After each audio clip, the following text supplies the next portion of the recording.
జయశంకర్ భూపాలపల్లి జిల్లా మహదేవాపూర్ మండలంలోని దక్షిణ కాశీగా పేరుగాంచిన ప్రముఖ పవిత్ర పుణ్యక్షేత్రమైన శ్రీ కాళేశ్వర ముక్తేశ్వర స్వామి వారిని భూపాలపల్లి ఎమ్మెల్యే గండ్ర సత్యనారాయణరావు పద్మ దంపతులు దర్శించుకున్నారు.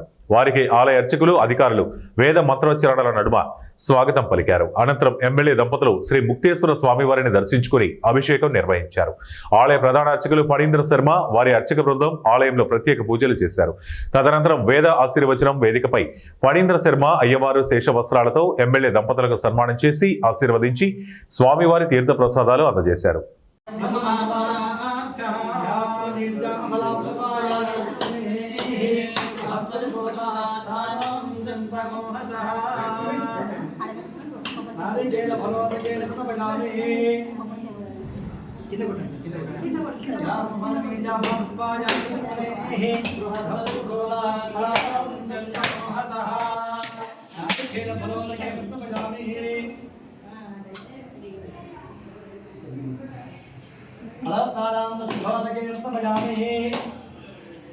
ओम नमः सोमाय रुद्राय नमस्ताम्नाय दारुणाय नमः शिवाय नमः देवाय नमो विरेधाय देवधाय नमो हनुमाय नमो क्षय हरिदेशेभ्यो नमस्काराय नमः शिवाय नमः शिवाय नमः शिवाय दशमनाय योत्रोग्रम्यो क्षीरोषदेशयो रुद्रो स्वाभुवनागे तस्मै रुद्राय नमः एते सहस्रमे ब्रह्माया मृत्याय हन्तमे